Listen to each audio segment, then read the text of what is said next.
মাননীয় স্পিকার, আপনার মাধ্যমে মাননীয় মন্ত্রীর দৃষ্টি আকর্ষণ করছি।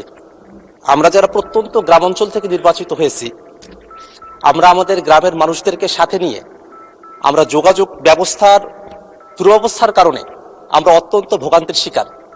আমাদের একেবারে প্রত্যন্ত গ্রামাঞ্চলগুলোতে একটা অ্যাম্বুলেন্স বাড়ি পর্যন্ত যাওয়ার কোনো ব্যবস্থাপনা নেই।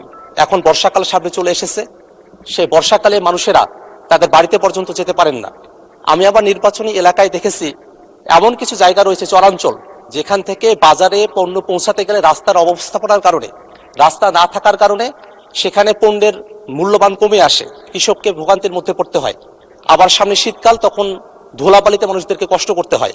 আমি যদি আমার নির্বাচনী আসনের কথা বলি, সেখানে আমার দুইটা উপজেলা রয়েছে। কাউনিয়া উপজেলাতে মোট 535 কিলোমিটার রাস্তা রয়েছে, তার মধ্যে মাত্র 198 কিলোমিটার পাকা করা হয়েছে, আর কাঁচা রাস্তা এখনো আছে 337 কিলোমিটার।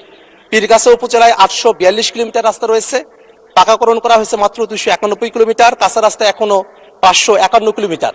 অর্থাৎ আমার রংপুর 4 আসনে যে 1377 কিলোমিটার রাস্তা রয়েছে, তার মাঝে মাত্র 489 কিলোমিটার পাকাকরণ করা হয়েছে, এখনো 888 কিলোমিটার পাকাকরণ করতে হবে। এর বাইরেও, জরিপের বাইরেও আরো 1000 কিলোমিটারের উপরে রাস্তা রয়েছে। আমার জানতে চাওয়ার বিষয় হলো যে সরকার বিভিন্ন সময় অনেক মেগা প্রকল্প গ্রহণ করে থাকে, যে মেগা প্রকল্পগুলোর মধ্য থেকে দেশ এগিয়ে যায়।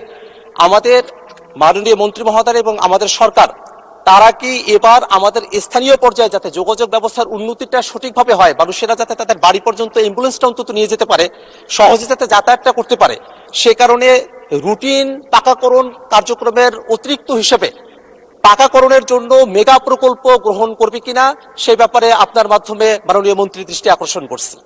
ধন্যবাদ মাননীয় সদস্য। মাননীয় মন্ত্রী। ধন্যবাদ মাননীয় স্পিকার। সে সঙ্গে আমি মাননীয় সংসদ সদস্যকে ধন্যবাদ জানাতে চাই যে তিনি এই গ্রাম বাংলার প্রায় সব সংসদ সদস্যের মনের কথাটা বলেছেন। দুর্ভাগ্য আমাদের যে বিগত ফ্যাসিস্ট সরকারের আমলে এই উন্নয়নের নামে, মেগা প্রজেক্ট অথবা উন্নয়নের নামে যে চরম দুর্নীতি করা হয়েছে, সেটার ফলেই আজকে আমরা মাত্র 1 মাস হল সরকার এসেছি এবং সেটা আমরা উপলব্ধি করছি। দুর্ভাগ্যক্রমে বিগত অন্তর্বর্তীকালীন সরকার আমলেও যারা দায়িত্ব ছিলেন, তারা নিজ নিজ এলাকায় ফান্ড নিয়ে চলে গেছেন, কিন্তু বিশেষ করে উত্তরাঞ্চলের অঞ্চলগুলোতে এই রাস্তাঘাটগুলো একেবারেই আপনার নেগলেক্টেড থেকে গেছে।